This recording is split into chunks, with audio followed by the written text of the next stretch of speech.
So where do you start? That's the big question. Whether you're working 9-to-5 job right now or part-time, you've got a side hustle in your head, or whether it's starting right now, you need to know what are the first steps and how do you get started. Today, we're going to go through what are the 3 first things you need to have in line. Welcome to Montreal's Elite Unleashed. Hi guys, welcome to Montreal's Elite Unleashed.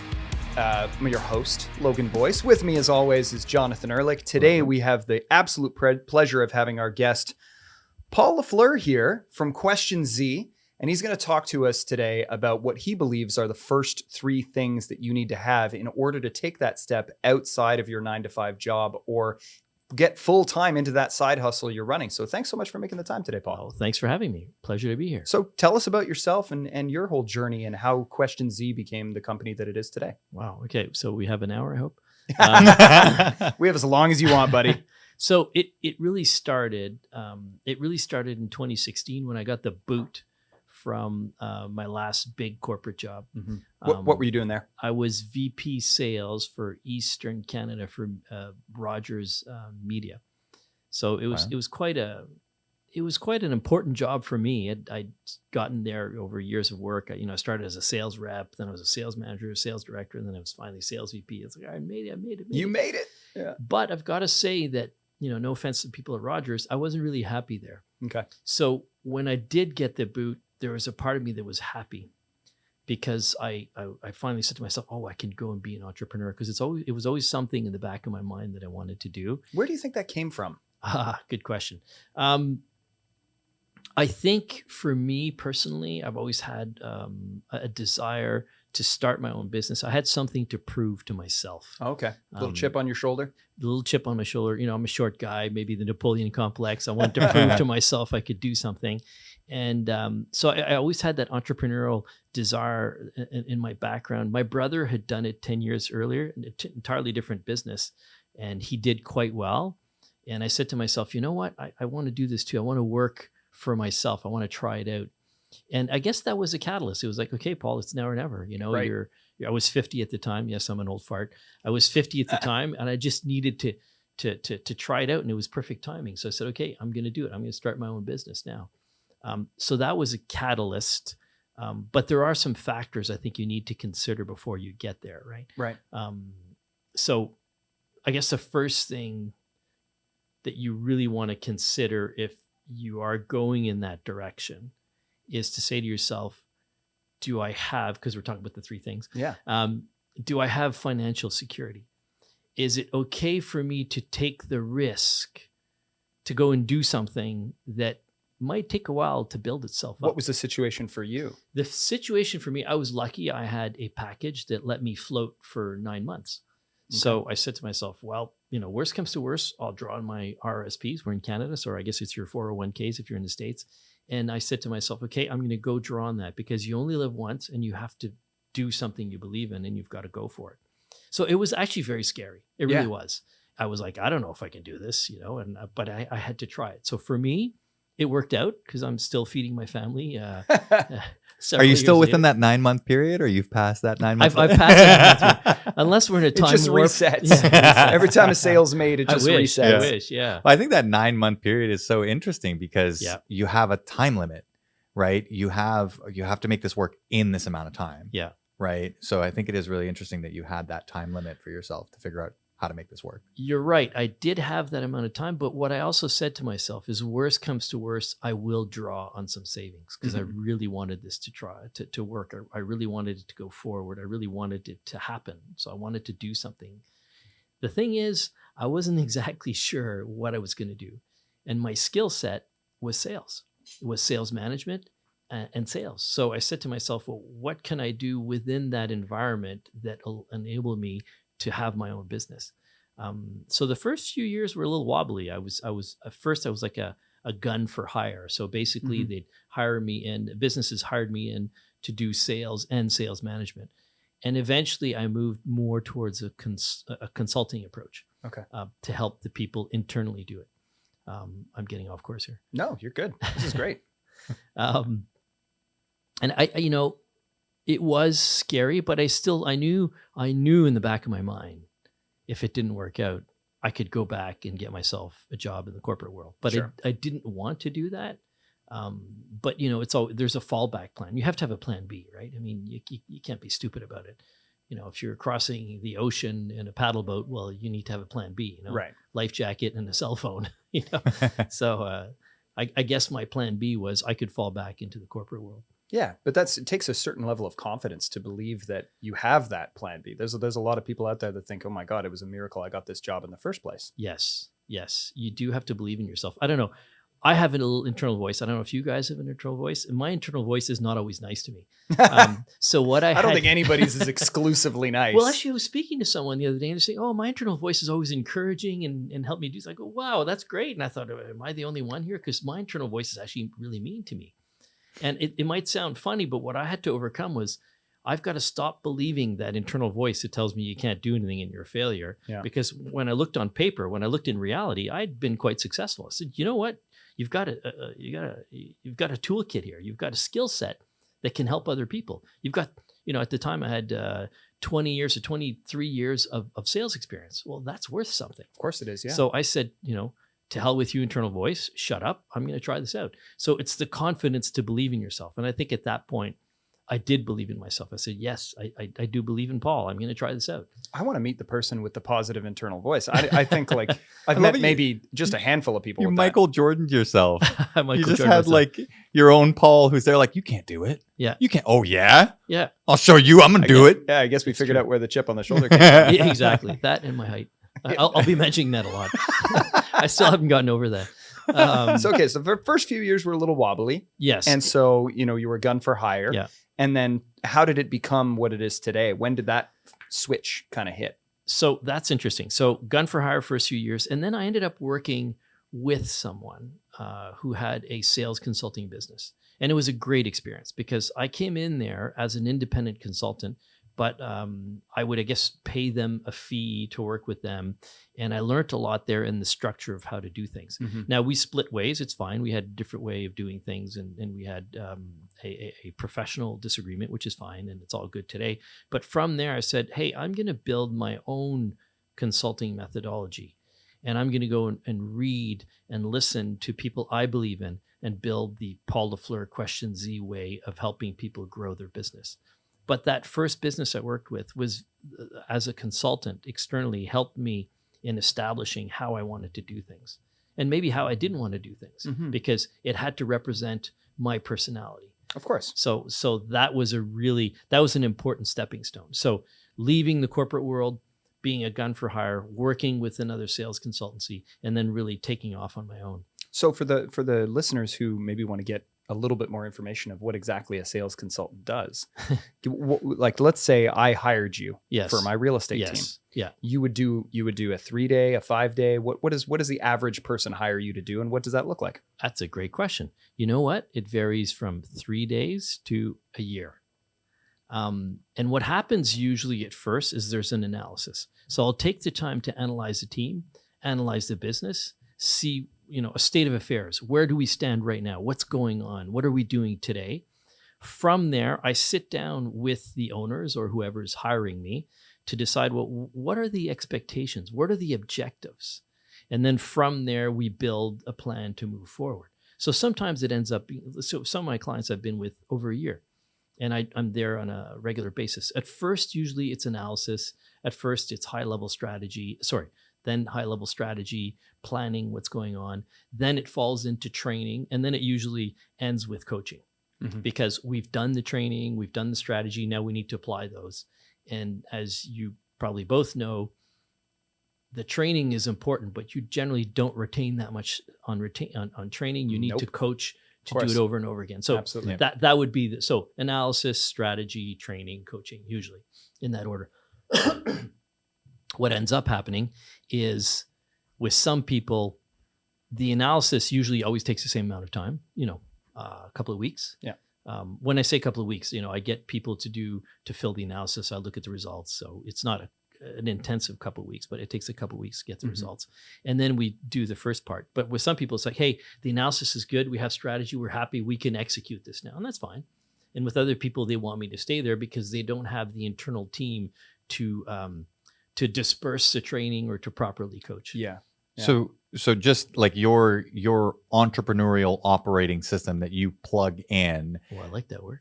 Yeah, the EOS. My stole EOS. it. Yeah. I've never heard of that. That's it's awesome. The that whole breakdown of the entire business. That's like you're focused on the whole business or just a section of it, like the sales side of it, and Good focusing question. on building that. Yeah, out. it's really sales and revenue. But what ends up happening is with certain companies, there's sometimes discord at a higher level. So there will be some consulting following a psychometric evaluation. I use I don't know if you want me to say it online or whatever, or live.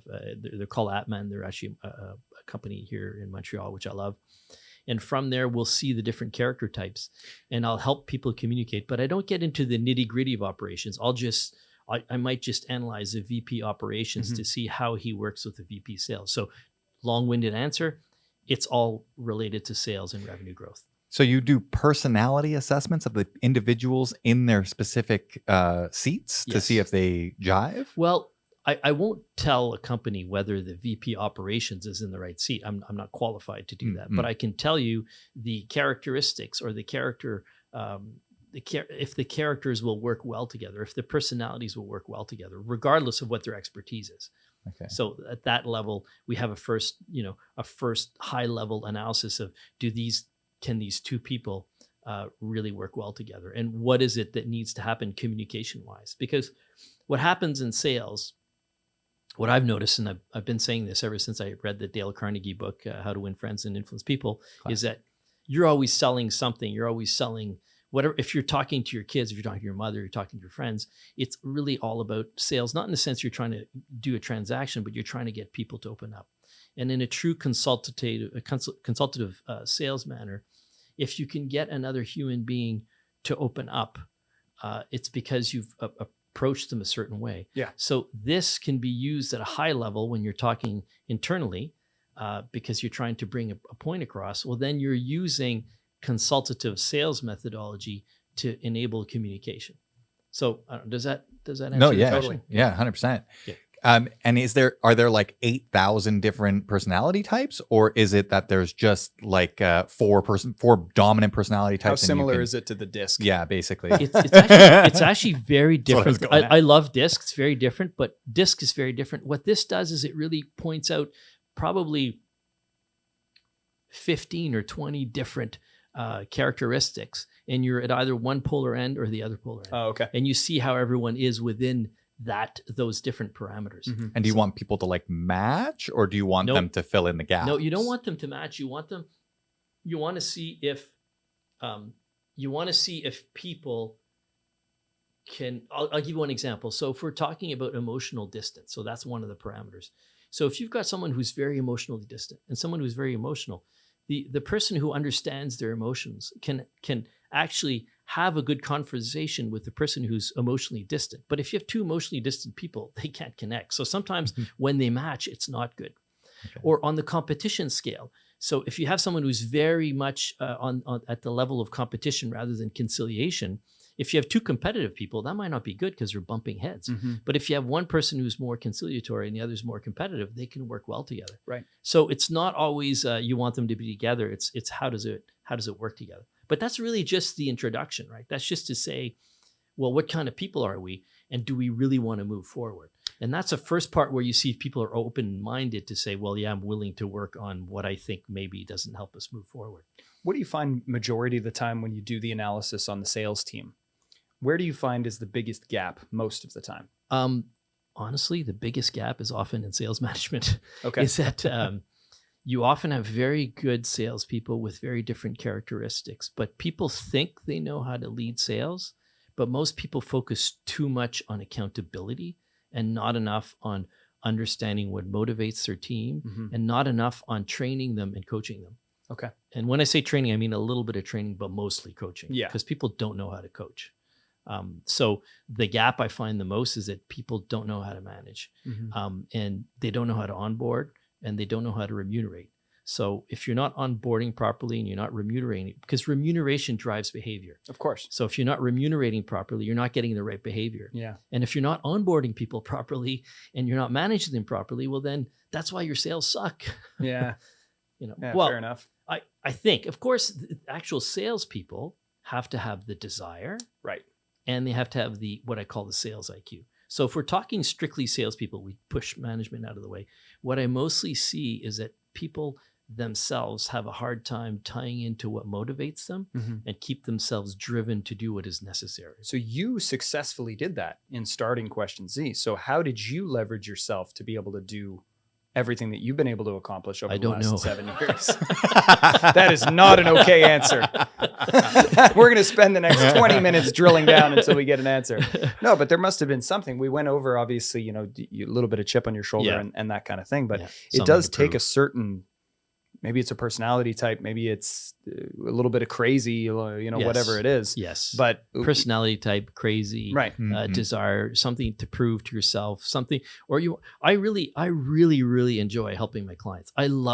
Of course, I want the money, I want to be able to buy things and live and take care of my family. But I get a huge kick out of helping someone achieve an objective, out of giving them something concrete they can use to move forward. So how did I do it? Is that what you're asking me? Yeah. Well, that's what I was going to ask. Did you find something that you were passionate about and then say, I'm drawn towards this? Now I found the thing. Now I just got to find a way to make this my business, like make this what I pay every single day, like my bills with, You know what?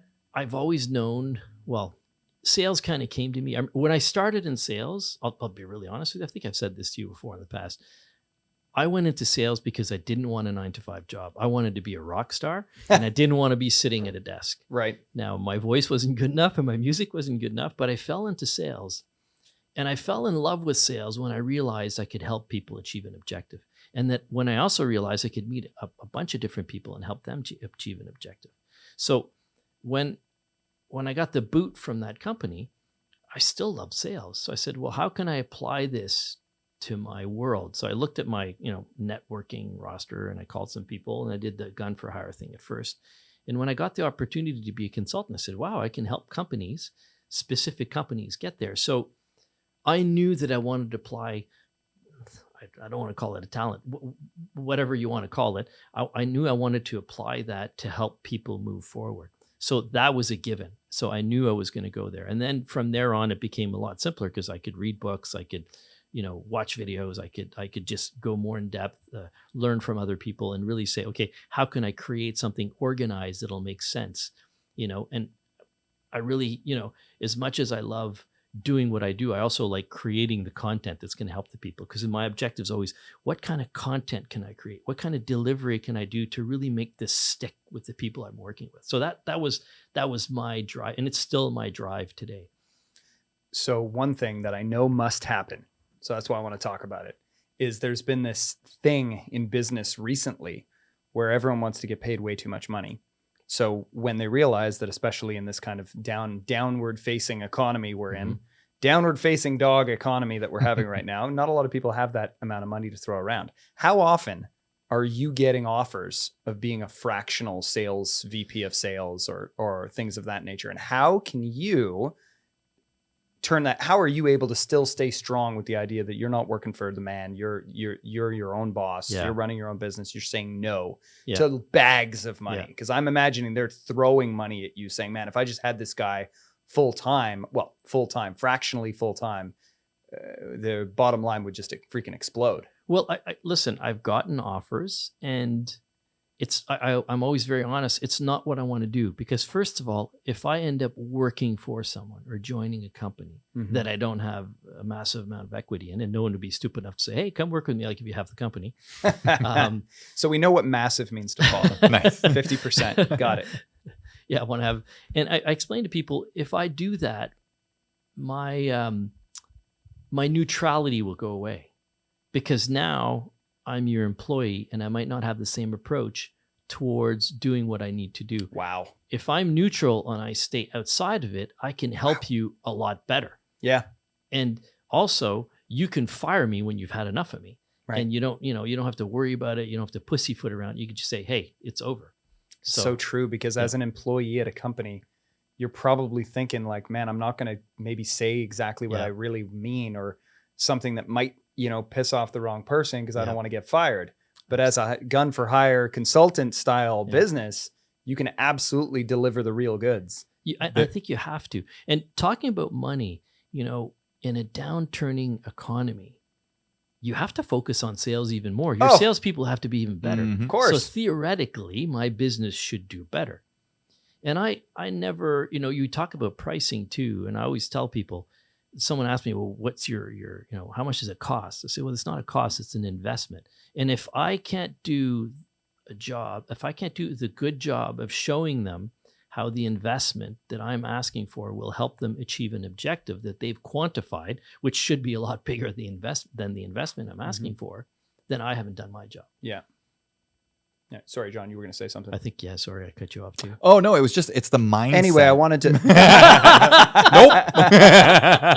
I'm so kidding, dude. Go ahead. No, it's just the mindset. It was back a step back to where you were talking about not being in the company, but being outside of the company, looking into the company to be able to, like a coach, watching the players on the field, being outside and being able to tell them about the game.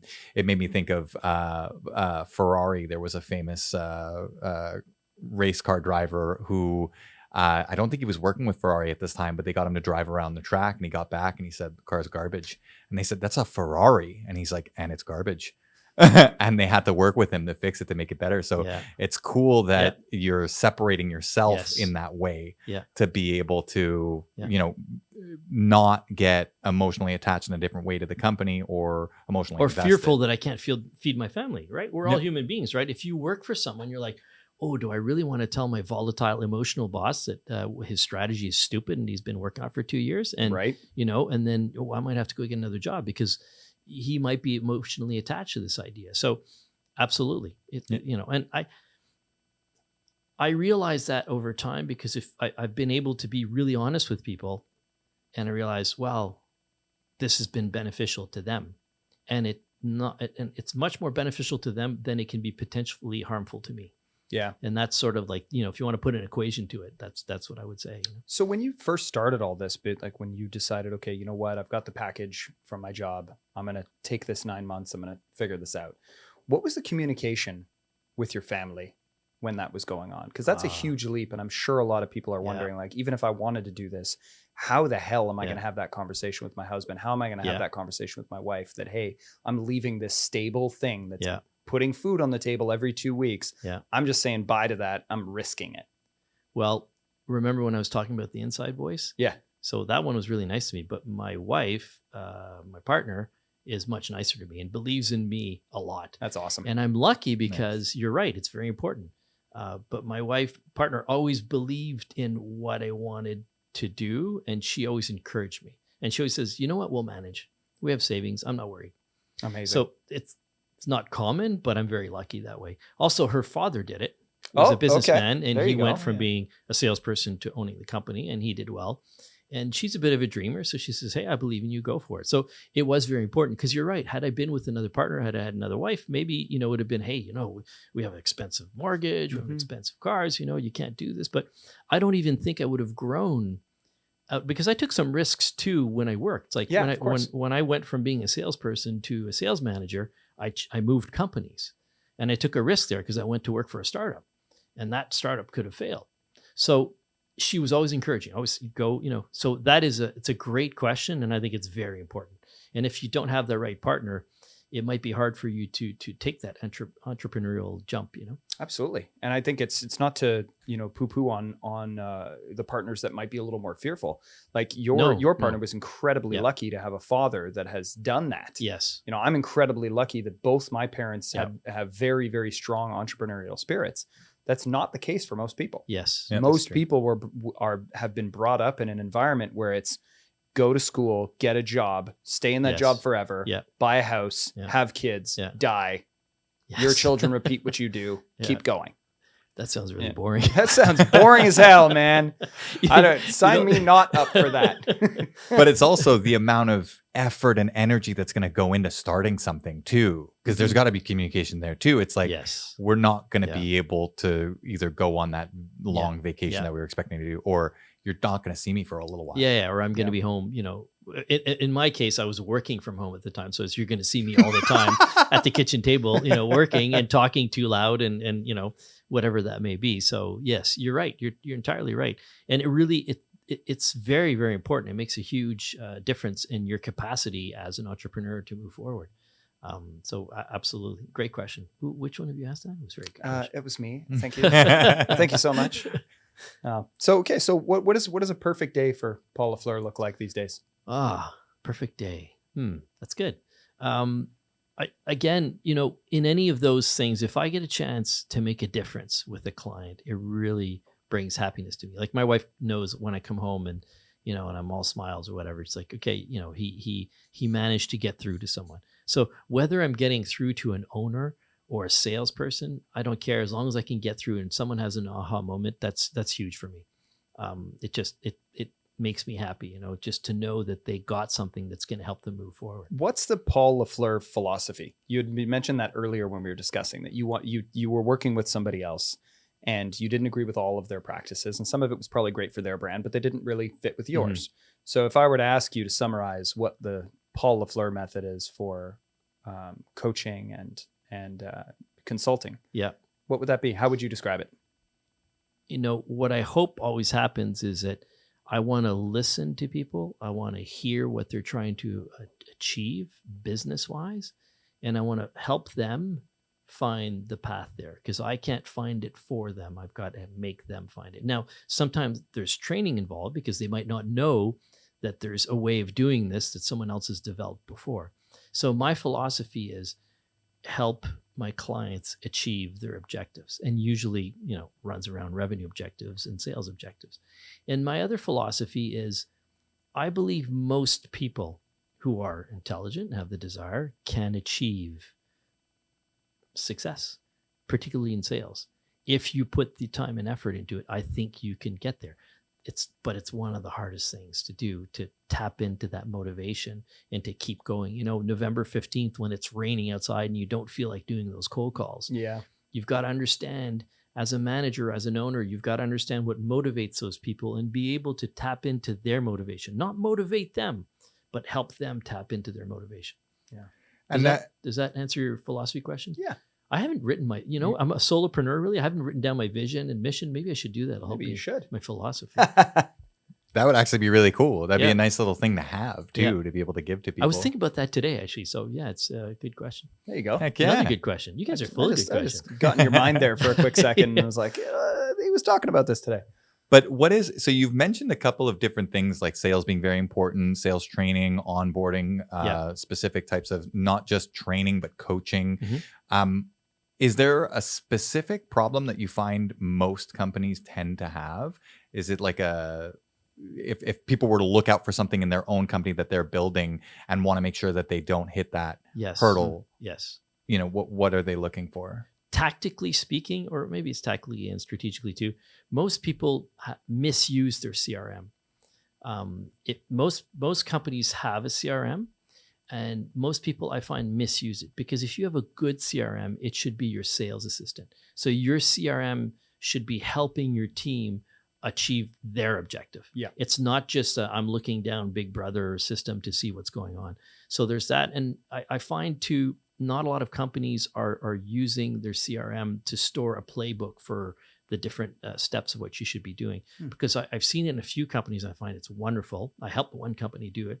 Is we actually built a playbook for each stage of the CRM. Nice. So examples of what they're going to live through. And so I would say if you talk about the one thing that I see that's pretty common, it's that one. And no matter, I don't think I've met a company that actually has used their CRM properly. Well, it's funny that you're talking about that too, because the sale is not often made on the first time you speak with the lead. Yeah, right? it's often not a one call close. You're right. Yeah, you're going to have to go through it a couple of times. Yes. So if you don't have your procedures in place, then you're basically going to bleed out potential earnings and revenue, right?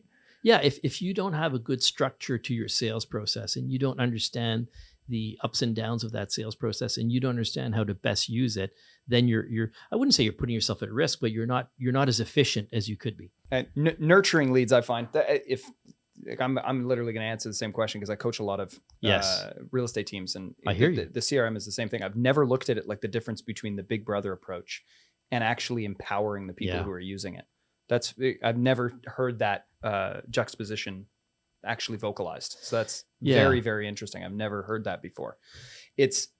I was literally, as you guys were talking, that's why I blanked, because I was like, am I doing that? Is that happening in my business? Well, we literally do use it kind of Big Brothery. Because we use it for accountability. But you do have to do that. But that's the simple part. Accountability is probably the easiest part. That's what most people do well. Most people do accountability well. What they don't do well is tapping into people's motivations. Right. And what they don't do well is training them. And if your CRM can help train your people and keep them attuned to the things they need to do to achieve their objectives, well, then it's a double whammy. It's a sales assistant and it's a Big Brother tool. And of course, a CRM, you can draw a bunch of reports to help your company move forward, and that's wonderful. But you can also draw reports to help the individual. Yeah. And that's where it becomes the sales assistant. So for sure, but you're not going to stop, the CRM, of course, has to hold accountability for the company. If you're not doing that well, you're losing at least 50% of its use, right? For sure. But I love the idea of having that mindset once again, where you're saying, okay, I'm not just going to use this as a tool to hold my people accountable and punish them if they don't do what they're supposed to be doing. Mm-hmm. It's holding them accountable to what they're good at and kind of figuring out what they're motivated to do and pushing them in the right directions, kind of using it in a more supportive way rather than just like a grabbing and pulling way. Exactly. So Paul, for the listeners here who want to hire you to come in and whip their sales organization into shape, how do they get in touch with you? Well, they can reach out to me on questionz.ca, or they can call me, or do you want me to give you an email address? No, it's on your website, questionz.ca. Yeah, questionz.ca. Perfect. It's all there. So that's probably the best. That link is going to be in the show notes. All right, perfect. So if I was going to just summarize what we talked about today, I think the kind of where do you start, we hit the 3 bullets really, really well, which is you have to find something that you're incredibly passionate about, something that you believe can offer value in the marketplace. Mm-hmm. And so we've spoken with another person as well that did exactly that. He started in that realm, realized he could do it outside of that specific business, and he was passionate about it. Mm-hmm. Having the financial security, not being stupid about it, right? Having a little bit of a plan B, I think that's very important. Understanding a timeline of how long you have to make that happen, and be confident in yourself. Yeah, confidence and having to or wrestle have your wife with that be fear. confident, or your husband be confident. Yeah, exactly. Or your partner. Got to get that partner to get on board for sure. Absolutely. So thanks so much for everybody for tuning in. This has been Montreal's Elite Unleashed.